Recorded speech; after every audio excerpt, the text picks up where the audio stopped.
galing ang Panginoon sa pamamagitan ng oras ng inyong naman.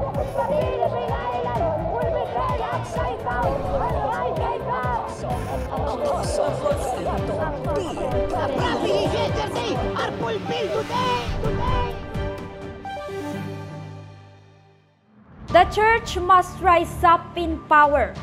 Sunod-sunod na trahedya ang nangyayari sa ating paligid na patuloy na kumikitil ng buhay, katulad na lamang ng mga ito.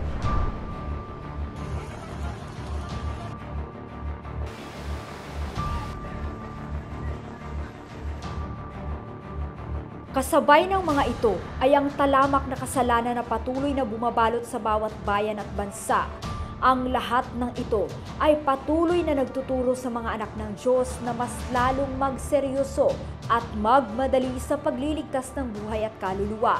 At isa sa pinakamainam na gawin bilang mga Kristiyano ay ang manalangin at mag-ayuno para sa kaligtasan ng sangkatauhan. Gaano nga ba kahalaga at kakapangyarihan ang pananalangin at pag-aayuno?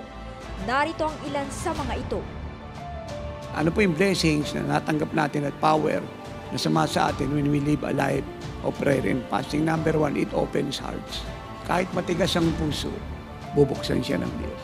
Kahit gaano po katigas ang puso, pag pinag-ayunan natin sila at pinag-pray, bubuksan ng Diyos siya. Second, it opens closed door. Alam niyo, pagdating natin sa buong mundo, binuksan ng Diyos yung pinto, bunga ng prayer and fasting. The Lord said to me, sabi niya, son, huwag kang bibiyahe. Saan ka man pupunta, lalo sa ibang bansa. Because you will face a lot of territorial demon there nang walang prayer and fasting. Kaya mahalaga po siya. Inuulit ko lahat ng opportunity nangyari sa atin. Yung favor na lang, nag-overflow sa atin. Nabuksan ng lahat ng pinto, TV, radio, pagpasok natin sa bawat bansa na establish sa mga chapters nationwide and around the world. Yan po ang sagot ng Diyos sa United Corporate Earnest Prayer and Fasting. Number 3, it opens opportunity. Gusto ko makita nyo kung gaano ka-powerful ang prayer and fasting. It will make impossible things possible. God is willing and able to do that. Number 4, it opens the heaven for God to come down and reveal Himself to humanity. Pagka yung pagbaba ng Diyos mabilis, malakas ang bisitasyon, yung po'y sign na yung prayer fasting is so intense. Number 5, it destroys the works of the devil. Kahit anong gawa ng diablo, tiyak mawawasak. Ang Lord, kita niyo yung 40 days niya. Pagkatapos, grabing mga healing, deliverance, signs and wonders, masses of people chase the Lord. Ganyan po siya, katindi.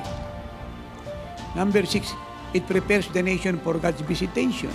Psalm 2:8, as of me, I will give you the nations for your inheritance and the ends of the earth for your possession. Kaya hindi lang sabi ng Lord sa atin, ililigtas niya ang buong Pilipinas bilang sagot sa ating sama-sama, tuloy-tuloy at maalam na panalangin at pag-aayuno. Asa kamay nyo na ang lahat ng bagay. Bawat isa sa inyo ay kayang gawing posible ang imposibleng bagay. Alam nyo na ngayon kung paano papagalawin ng Diyos. Anong key? Live a life of prayer and fasting. Personally and corporately. Church of God, living like Jesus people. Let us win the lost at any cost by financing the Living Like Jesus gospel and by praying and fasting fervently. Always remember, our prayer and fasting is the key to the salvation of our nation and the nations of the world. Ito si Glyza Bariso para sa Victorious News. Walang kinikilingan, walang halong kasinungalingan, pawang kaligtasan lamang.